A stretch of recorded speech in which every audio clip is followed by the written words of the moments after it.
Bismillahirrahmanirrahim. Assalamualaikum warahmatullahi wabarakatuh. Kepada siapa Israel datang?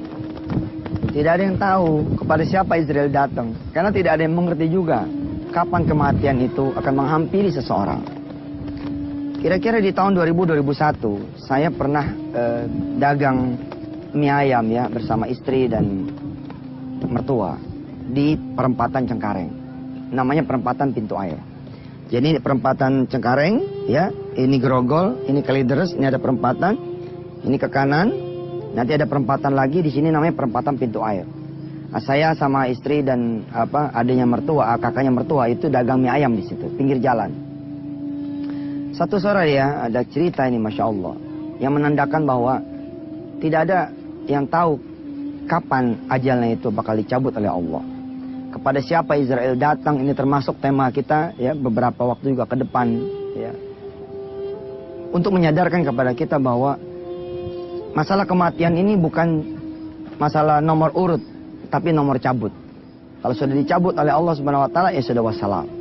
Mau tempatnya di kamar mandi, mau tempatnya di pinggir jalan, mau tempatnya di ruang tamu, mau tempatnya di gudang, mau tempatnya di atas genteng, dan dengan cara apa juga tidak ada yang tahu. Satu sore itu ada seorang ayah ya mengendarai sepeda. Di depan batang sepeda itu ada tempat duduk kecil buat bayi. Lalu kemudian anak yang umur kira-kira 1 tahunan, 2 tahun itu didudukan di situ di batang sepeda. Terus dia jalan menyusuri dari mulai perempatan Cengkareng sampai ke perempatan Pintu Air. Israel ada di situ. Israel ada di situ mengikuti. Terus jalan ya. Sampai sini ya, ketika Israel ada di situ, siapa yang diincar kira-kira? Bapaknya kah? Atau anaknya? Ternyata Israel terus membiarkan orang ini jalan. Jalan sampai perempatan Pintu Air di mana saya dagang di situ. Ya. Tadinya arahnya tidak berlawanan karena ada 2 sisi, yang satu dari arah bandara, yang satu dari arah Cengkareng ke bandara. Nah, begitu kemudian sampai perempatan Pintu Air, si bapak ini ngelawan arah. Ngelawan arah, dia susurilah pematang sawah, sisian sawah. Dia jalan naik sepeda gitu. Kemudian terantuk batu sepedanya. Begitu terantuk batu, anak ini jatuh. Nah, yang satu ini kan berlawanan arah nih. Mobil dari sini nih, bung gitu.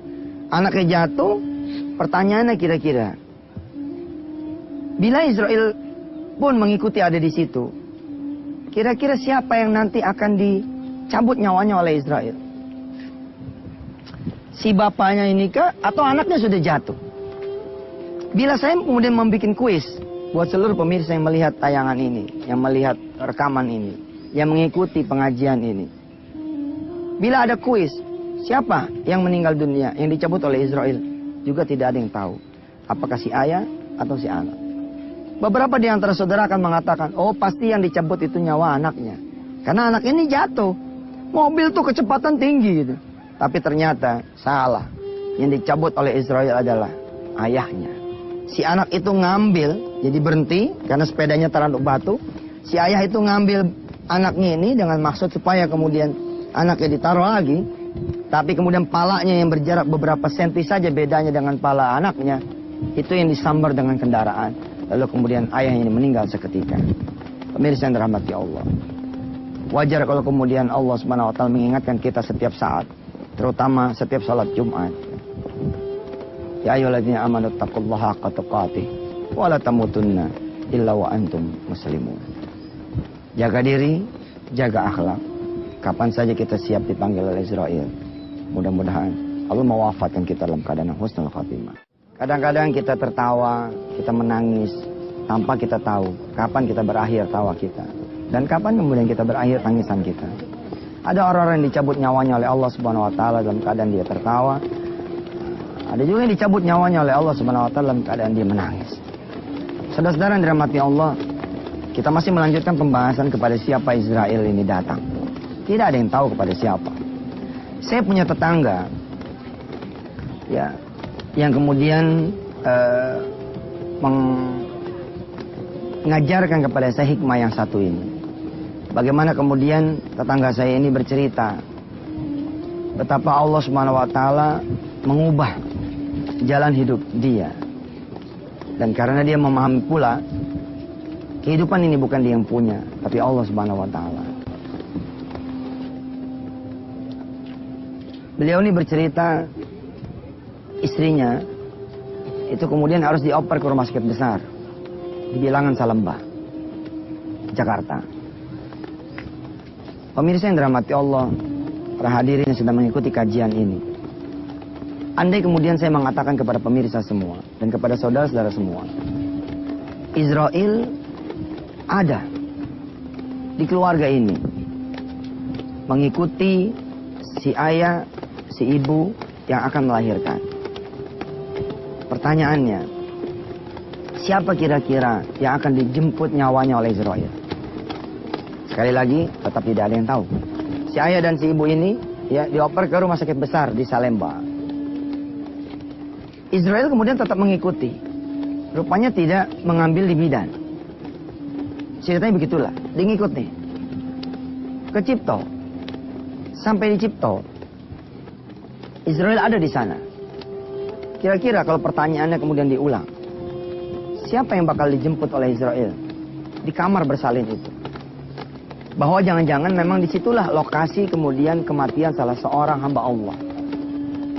Tapi lagi-lagi, tidak ada juga yang bisa menjawab, apakah betul bakal si ayah? Apakah betul bakal si ibu karena dia udah mau melahirkan? Atau anaknya yang tidak bisa lahir, ya karena mati di dalam? Atau anaknya yang lahir setelah keluar di luar? Tetap tidak ada yang tahu. Kenapa? Karena ayah, ibu, dan calon jabang bayi ini bukan satu-satunya ada di situ. Tapi akan ada dokter yang silih berganti datang ke ruang bersalin. Akan ada juru rawat. Akan ada orang-orang yang kemudian datang menjenguk. Bukankah Israel tidak ada yang tahu dari kita siapa yang Israel itu akan ambil nyawanya? Masih misteri pemirsa. Masih misteri ini para hadirin rahmati Allah yang mengikuti kajian wisata hati. Allah Subhanahu wa taala merahasiakan kematian. Salah satunya adalah untuk membuat kita terus berada di dalam kebaikan dan kebaikan. Jangan pernah berada dalam keburukan. Alhamdulillah ternyata Israel belum beraksi. Si ibu ini kemudian melahirkan. Ketika si ibu ini melahirkan, ayah, ibu, mertua laki, mertua perempuan, adik, kakak, teman semua saling berusaha untuk mengunjungi lahirnya sang jabang bayi baru ini. Israel ada di situ. Sekali lagi tetap tidak ada yang mengerti siapa yang bakal dicabut nyawanya. Karena boleh saja buat Allah Subhanahu wa taala mencabut nyawa si ponakan misalkan atau sang ayah punya mertua ini datang di situ dicabutnya, nggak ada yang tahu. Tapi inilah ceritanya pemirsa. Tadi kalau pemirsa merhatikan, saya ceritanya begini kan. Sahabat saya bercerita bahwa istrinya, berarti ada yang masih hidup nih. Siapa yang masih hidup? Udah pasti adalah ayahnya, suami dari sang istri ini. Ternyata, ya setelah semua keluarga ngumpul, sang ibu yang baru saja melahirkan kepengen istirahat.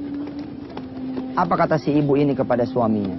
Apa kata si istri ini kepada suaminya? Saya izin mau istirahat, mau tidur-tiduran. Diletakkanlah bayinya ini di kanan. Semua keluarga kemudian bersiap-siap untuk tidak ngajak ngobrol karena sang anak atau sang mantu sudah mau istirahat. Sang ibu kemudian ngambil posisi kanan, anaknya ini didekap. Dan ternyata istirahatnya sang istri itu istirahat untuk selama-lamanya. Tidak ada yang mengerti siapa ya di ruangan itu yang juga paham bagaimana Israel bekerja mencabut nyawa sang ibu jabang bayi tersebut. Ada yang tahu. Hingga kemudian ketika kisah ini sampai ke tangan saya datang ke sahabat saya punya rumah di Bilangan Ketapang. Atas izin Allah, saya menjadi paham, subhanallah. Yang mijetin kaki pun tidak paham bahwa nyawa yang dipijetin itu sedang dicabut oleh Israel alaihissalatu wassalam. Sungguh mudah-mudahan pemirsa dan para sahabat yang dirahmati Allah, kita wajib perhatian terhadap amalan-amalan yang wajib dan amalan yang sunnah. Sebab kita tidak pernah tahu kapan kita akan meninggal dunia. Salah satu hikmah kenapa kematian dirahasiakan, supaya kemudian sekali lagi kita harus menjaga diri kita terus-menerus berada di dalam kebaikan. Dan juga supaya kita tidak menunda-nunda ibadah wajib yang sudah Allah tentukan untuk kita. Ada orang-orang yang menunda puasa Ramadannya. Misalkan dia kena haid, atau dia kena nifas, atau dia sakit. Karena itulah dia kemudian dapat rukhsah, dapat keringanan. Tidak usah puasa Ramadan pada saat itu, melainkan diganti di waktu yang lain. Tapi kemudian orang ini menjadi lalai. Ketika Ramadan berlalu, dia tidak pernah ingat sama hutang Ramadannya. Dia tidak pernah ingat sama hutang puasanya. Akhirnya keburu mati dalam keadaan dia masih menanggung hutang puasa Ramadan. Ada orang-orang yang diundang oleh Allah SWT dengan azan yang berkumandang. Azan sholat zuhur, azan sholat asar. Dia pikir masih ada waktu, sehingga dia menunda sholatnya. Nanti sajalah. Jam 2, setengah 3, jam 3. Akhirnya asar belum keburu datang, tapi ajal yang sudah keburu datang. Akhirnya dicatatlah sama Allah, dia meninggal dalam keadaan orang-orang yang lalai. Ada orang-orang yang kemudian menunda dia punya zakat. Ada orang-orang yang menunda dia punya sedekah. Dia pikir dia masih bisa ketemu esok pagi. Ternyata subhanallah, ajalnya tidak sempat ya memberikan dia kesempatan. Ya, idza jaa ajaluha la yastakhiruna sa'atan wa la yastaqdimun. Enggak bakal itu datang ajal ya dalam keadaan tertunda bila kemudian ajal itu memang sudah mendatangi kita. Saudara-saudara yang dirahmati Allah, masih dalam tema kepada siapa Israel ini datang. Saya ingin bercerita bagaimana kemudian suasana gembira, suasana haru, suasana suka kemudian berubah menjadi suasana sedih. Kematian ini kan identik ya dengan kesedihan. Kematian ini identik dengan kehilangan. Wala nabluwannakum bisyai'in minal khaufi wal ju'i wa naqsi minal amwali wal anfusi kekurangan. Allah akan uji kita. Suatu saat kita akan kehilangan orang yang kita cintai. Masih di Ketapang ya, ada seorang guru punya keluarga, anaknya akan ada yang kedua, istrinya akan melahirkan anak yang kedua. Tapi Israel ada di situ. Israel ada di rumah guru tersebut. Saudara lihat, ada suami, ada istri, lalu ada calon anak yang kedua. Dan Israel ada di situ. Pertanyaannya kira-kira kepada kita semua, kepada saudara, kepada yang menghadiri pengajian ini. Kepada siapa nih Israel bakal datang? Tetap aja seperti pembahasan pertama dan kedua, nggak ada yang tahu. Karena kita sebut ayahnya, oh ya, ternyata bakal ada yang ketiga, yang keempat ini ternyata anaknya datang, SD datang, pulang. Apakah Israel tidak berhak mencabut seorang anak walaupun dia masih kecil? Tetap aja punya hak. Karena kematian itu bukan urusan umur siapa yang lebih tua, tapi urusan siapa yang Allah kehendaki untuk dicabut. Ternyata sang istri berangkat ke bidan. Disuruhnya lah sang anak menunggu di rumah tersebut. Ayahnya anak ini, ayahnya istri ini ikut mengantar sang istri ke bidan. Saudara, Israel ternyata tidak mengikuti ayah ini ke bidan. Tertinggallah di rumah itu anaknya yang nomor pertama. Kalau kemudian pertanyaan ini ditanyakan sekarang, siapa kira-kira yang bakal dicabut nyawanya? Kira-kira kita bakal menjawab, oh kalau emang gak ada lagi orang lain, yakni cuman anaknya, ya mungkin anak ini yang bakal dicabut nyawanya. Tapi ternyata kita salah pemirsa. Sampai bidan, kata bidan, ini masih lama, masih jauh. Sudah bapak siap-siap dulu, biarlah istri di sini, bapak tolong bawakan ini, bawakan itu. Bapaknya ini pulang. Berarti ada lagi calon kandidat yang lain yang mati, yang ditungguin sama istri siapa? Ya ini suaminya. Dan subhanallah betul pemirsa. Ketika kemudian si ayah berangkat ke kamar mandi ingin wudhu, pada saat itulah kemudian Israel mencabut nyawa ayahnya. Anak yang pertama tidak tahu bahwa ayahnya sudah dicabut di dalam kamar mandi. Dan kemudian bidan pun tidak mengetahui, istrinya pun tidak mengetahui bahwa sang ayah mengambil popok, mengambil kain dan tidak kembali lagi ke bidan karena sudah diambil nyawanya oleh Allah Subhanahu wa taala. Mari kita jaga kehidupan kita. Asal azan berkumandang kita segera sholat. Asal punya duit kita ada nawaitu sedekah, kita segera keluarkan sedekah. Mana yang masih punya hutang puasa di bulan suci Ramadan yang telah berlalu, bayarlah segera hutangnya supaya kemudian kita menghadap Allah dalam keadaan yang bersih.